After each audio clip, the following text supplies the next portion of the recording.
Today on the channel, I'm going to show you how to play Everybody Wants to Rule the World by Tears for Fears.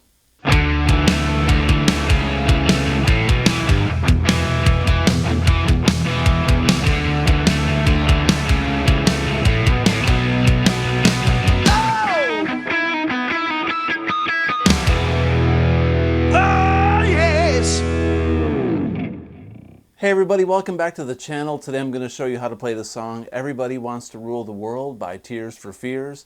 This is one of my favorite songs of all time. I'm not only a fan of 80s metal and hard rock, I like all the 80s pop and the 80s new wave stuff that came out of England. And it was a great era for music because we listened to everything and there was just so much variety out there that if you were born, raised, or a teen in the 80s, you just grew up to love it all, and those songs still hold up to this day. So let's take a look at it. This song is in D major. Okay, so there's a couple interesting chord voicings in this song. So what we're playing off of mainly, we're doing an A and a G chord with a D pedal tone or a drone. So we're going to have this open D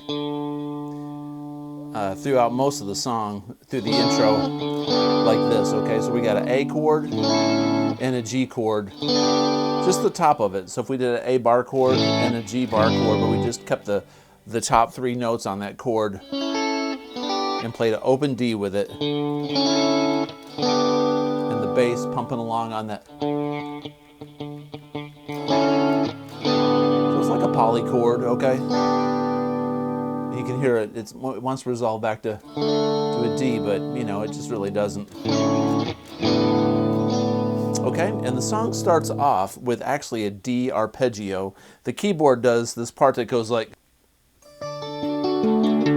okay, so what the keyboard's doing is, and then I put another D on the end of it. So it's like this D bar chord up here. All right, and I'll put the tablature on the screen. And then the guitar does this thing that goes.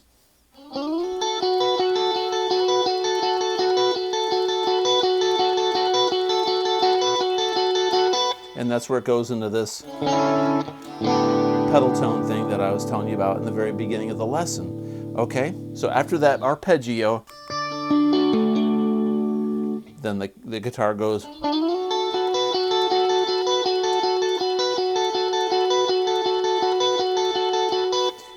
Now this is kind of a neat little a lick, right? It's kind of, I think it's in 12/8 to be honest with you. That's what I counted, but I've seen it played down here before. It just doesn't sound right. This high E string is so twangy sounding. It sounds better on the G and the B string. So if you transpose it up here, so I'm up here on the 11th and 10th fret on the G and the B, and the first part is, I'm going to slide up. I'm sliding up from like the 7th, barely hitting anything. So if you remember this part, that part, the rest of it is,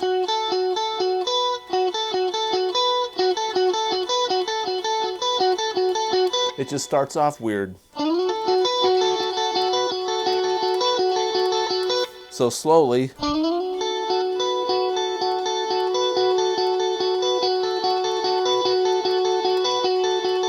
up to speed, or up to speed.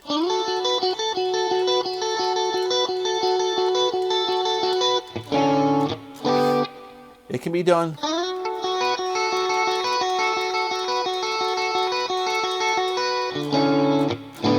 I suppose if you had the right pickup, the right tone, that would sound pretty nice down there, but I just think it sounds a lot more stratty on the G and the B string.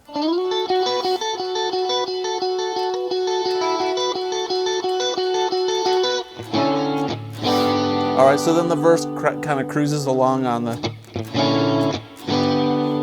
it's got that synth bass, and that synth bass is on a D. All right, and then there's the chorus. The chorus part is easy. It's E minor to an F minor, F sharp minor. You could do an F sharp minor 7. I like F sharp minor, to a G major, to an F sharp minor, and then they double time it up to an A, and then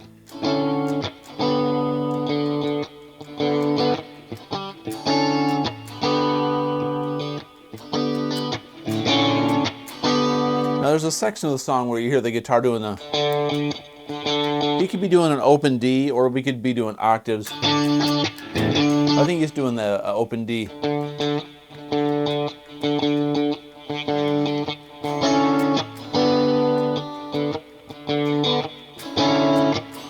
Okay, so that's basically the meat and potatoes of the verse and the chorus. So we've got the pedal tones, and we've got the E minor, F sharp minor, the G, F sharp minor, back to E minor, F sharp minor, G major, A.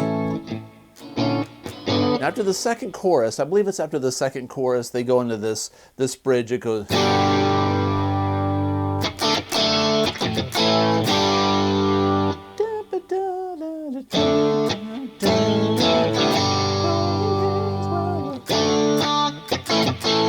He's doing a G and a D5 and an A5. The reason it's a 5 chord is there's no major third. We're not hitting like, we're not making major chords. We're just going, then the D. And they're kind of like pushes, like upstrokes on those D and G A, those D and the A chords. 3, 4. We're on upbeats.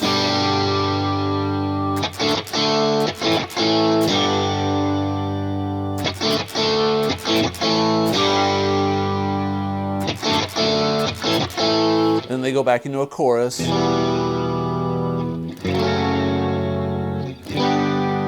sneak that chorus in there a lot in this song. Oops.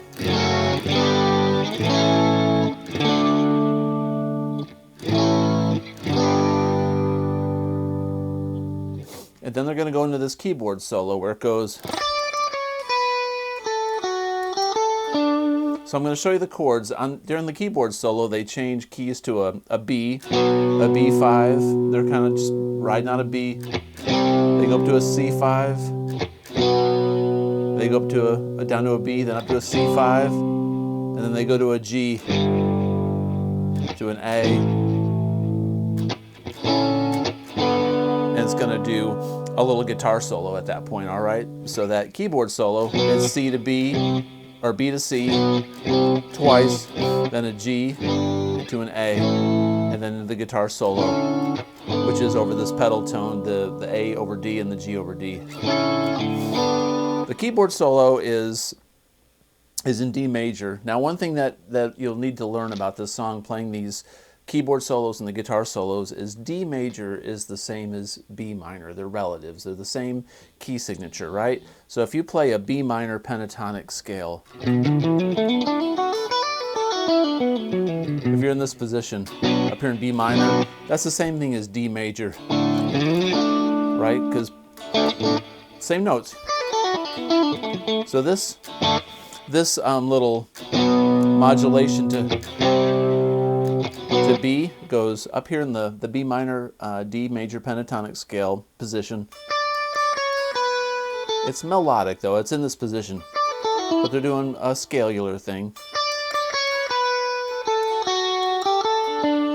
That's the theme, and they repeat that about 3 times.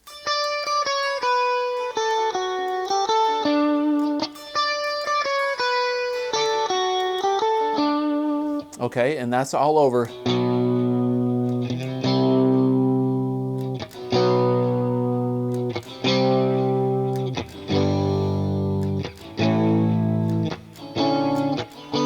So that's the keyboard solo, and then when they go back to this part, there's a guitar solo, and the guitar solo, it goes like this. It starts off with this little riff down here. I'm going to show this to you in 4 segments. Segment 1 goes.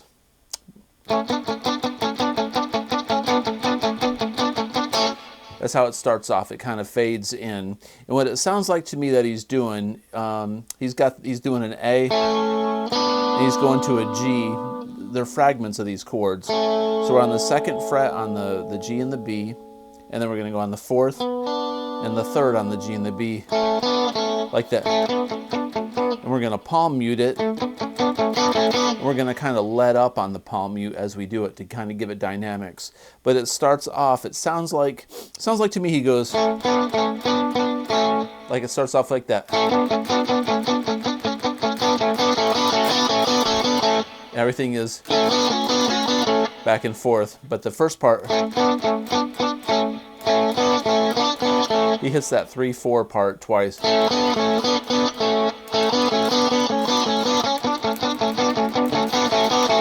Okay, and then it goes into segment 2, which is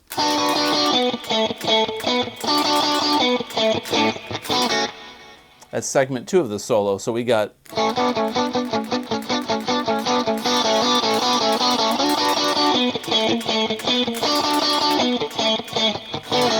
and before he goes into segment 3, he does that little, you can barely hear it in the background. He does, sounds like it's probably an overdub guitar that's in there, but that second segment is, so we're up here in the B minor, D major, pentatonic position. We're on the 7th fret on the G and the B. We're going to go 4 strokes down, and then 9, 7, 7, 9 on the D. Then once again, then he just goes 9, 7, 7.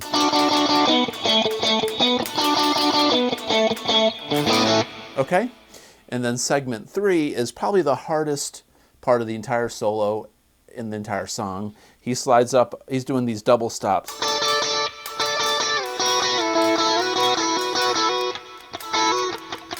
Like that, all right? So we're going to be up on, it's all these dyads, like Chuck Berry dyads. We're on the 10, 7, 5, and 7. And it starts off like that. 1, 2, 3, and we slide to the 7th. And then we hit the 7, and we go to the slide to the 5th, and up to the back up to the 7th. That's the very first part.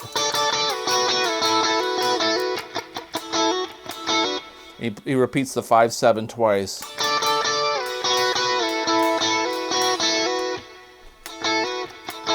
Okay, you got to listen to the record to get the timing right. He starts on an upbeat, so it's like 1, 2, 3, 4. Okay, very tricky. Now segment 4 goes something like that, right? He's back up here in the B minor, D major pentatonic.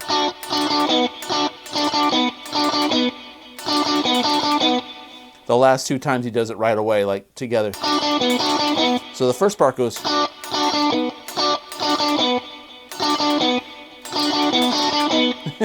Really weird rhythms. Easy stuff to play, but the rhythm is really tough. All right, so there's guitar solo number 1. Hope that makes sense, all right? So now it goes back into this intro riff. Remember the riff that goes, well, of course you do. But they're going to play the chorus. Here you go into this thing that says, say that you'll never, ever, ever leave it. Okay? But what they're going to do is they're going to modulate this riff. So they take this riff and they're playing it over the chorus chords, where they do this altered version of the chorus. But it's still E minor, F sharp minor, G, F sharp minor, E minor, F sharp, and then they go into this little pre-chorus solo. It goes, it's just a little instrumental section where the guitar does this.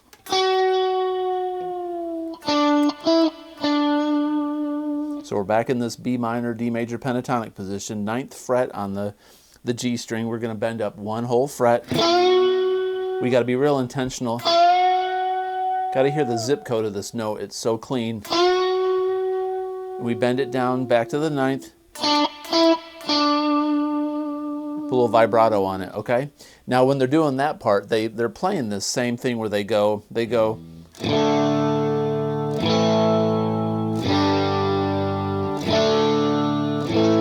doing the G, D, A pattern over that.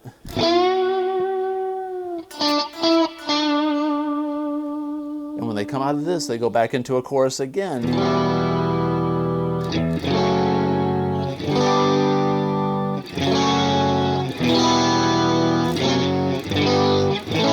And then the outro. Now the solo at the end of this song is really interesting.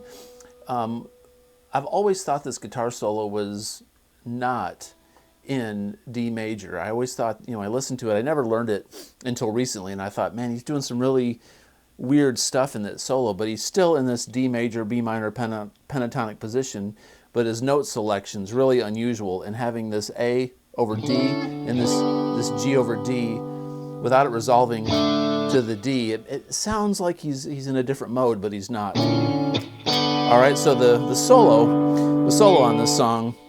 So the solo starts off with this interesting lick. I'm going to show this solo to you in segments again. The first segment or first part goes. Okay, that's how he starts off over the.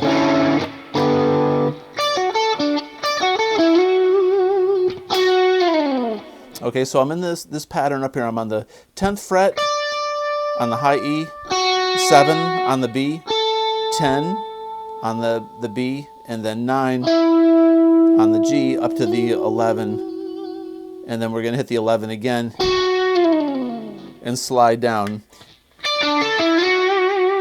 It sounds like he switches to the bridge pickup, so I'm going to switch to the bridge pickup here, all right? Just because it bites a little bit more in this solo.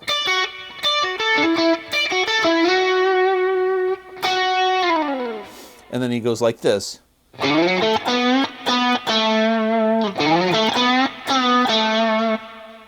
So after the,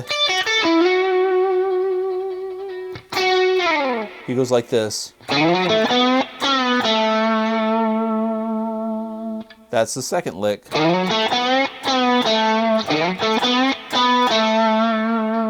Still in the same position here in this box shape.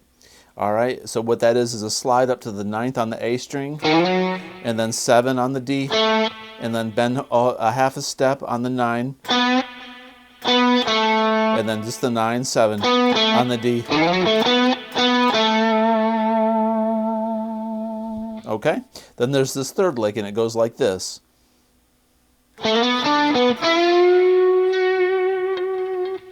So we're on the 9th fret, we're going to slide to the 9th on the D string, and then 7 on the G, 9 on the D, and we're going to bend the 9th on the G string up a whole step. He gets a little bit of feedback on it, because he's probably really loud in the studio. Okay, and then this next lick is kind of interesting. He kind of breaks the mold for a minute on this scale. That's the lick there. So he's on the 7th on the G, and the 5th on the D, and the 7th on the D. And then he goes. Okay, so that lick goes.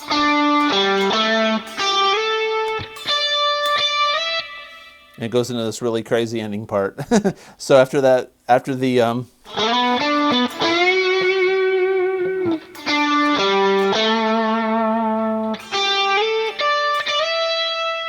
okay, so the last lick in this song is really tricky. It goes like this.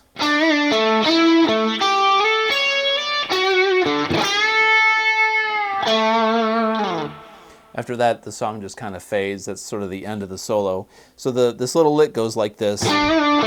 So we're on the 7th fret on the G, and we bend up slightly and release. And do the 7th on the D. And then the 9th fret on the G. And then the 7th again on the D. Like that. Then 8, 10 on the B. And then 9, 10 on the high E, and the 11 on the G. So, And it sounds like he kind of flubs up and hits the D string real quick there. And then we're going to bend the 8th fret up on the B string and release and hit the 7th on the D string. So all together.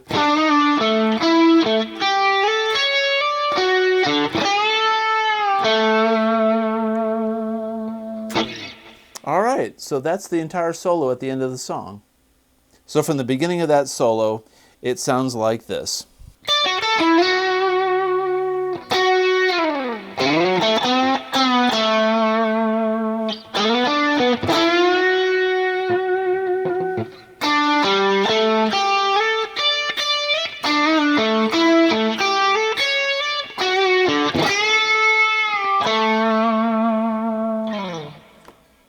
It's crazy. Well, anyway, that is Everybody Wants to Rule the World. I hope this lesson was helpful. Hope it made sense. I didn't go too fast. If you like this kind of content, please consider subscribing, comment below, and as always, have a great day. Peace out.